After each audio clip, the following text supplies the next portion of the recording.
Hi everybody, habari zenu. Kwa majina naitwa Mpole aka Mohamed, na karibu tena mara nyingine tena. Na leo katika dawati langu nimewaandalia kitu inabidi tuzungumze. Nimewaletea elimu ya bure, elimu ambayo tunaishi nayo kila siku lakini tunaipuuza. Elimu ambayo tunaishi nayo kwenye jamii lakini tunaichukulia poa. Sasa pale palipolegea mimi naenda kukazia. So vitu adimu, so kama uvijui, unavijua, lakini leo nakwenda kuongelea msumari. Na leo nakwenda kuzungumzia watu ambao tunaishi nao katika maisha yetu ya kawaida. Lakini watu hao unawajua ni watu gani? Watu wasiokuwa sahihi. Watu sahihi sio watu sahihi tu. Mtu asiyokuwa sahihi anaweza akawa sio sahihi tu, anaweza akawa ndugu, anaweza kawa rafiki, anaweza kawa kaka, dada, mama, mjomba, shangazi na kila mtu. Unaelewa? So nimekuletea hapa awareness. Wanaita wazungu ni awareness. Kiswahili sio nitaje. Ufahamu, kama hicho, lakini awareness. So unajua, sasa nimekuletea awareness katika watu ambao unaishi nao kila siku, ambao unawaita kaka, dada, mama, mjomba, shangazi, rafiki, best friend, shosti, shangazi na kila kitu. Kuwa makini sana na huyu mtu naenda kumwelezea hapa. Dunia imebadilika sana.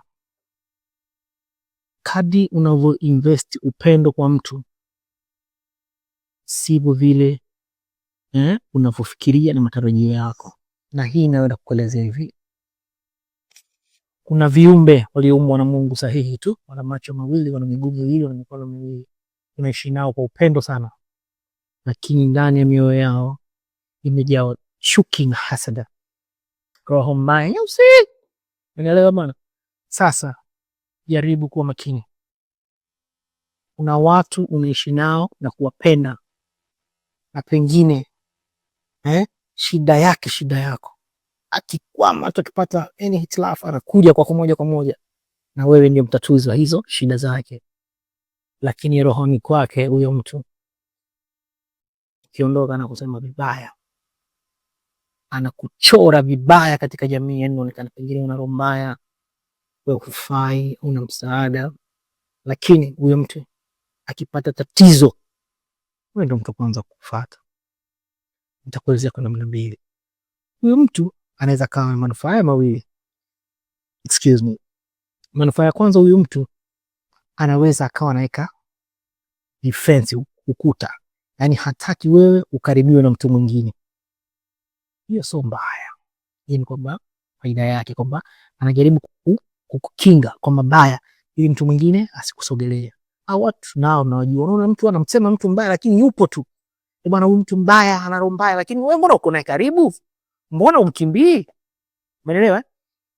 Na kuna mtu mwingine naye anataka access to, awe karibu na wewe, akujue uwezo wako na udhaifu wako, akumalize. Umeelewa? Yani huyo ni adui.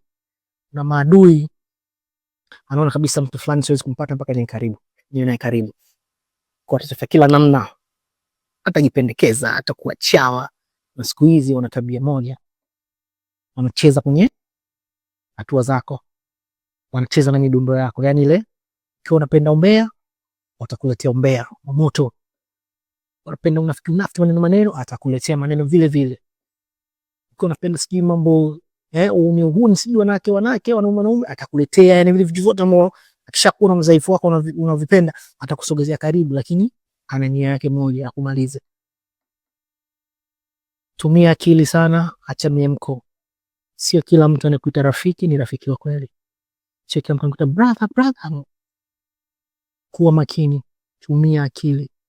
Jaribu kufanya upembuzi, yupi ni mtu bora kwako na yupi mtu mbaya. Kuna watu ukiwapa kisogo tu, maneno mabaya, anakuchafua. Bado unashangaa uko na yeye tu. Watu wengine wote wanakukimbia. Sababu kishatengeneza ile kwamba anakuchafua na kuharibia, na pengine anatafuta mshirika mwingine wa kuchukie. Umeelewa? Wa kumalize. So So kila mtu unayekae karibu ni mtu mzuri. So kila mtu ambaye kila siku anajishusha kwako, anajizalili, anakuletea shida zake, basi ni mtu sahihi. Kuwa makini na watu hao.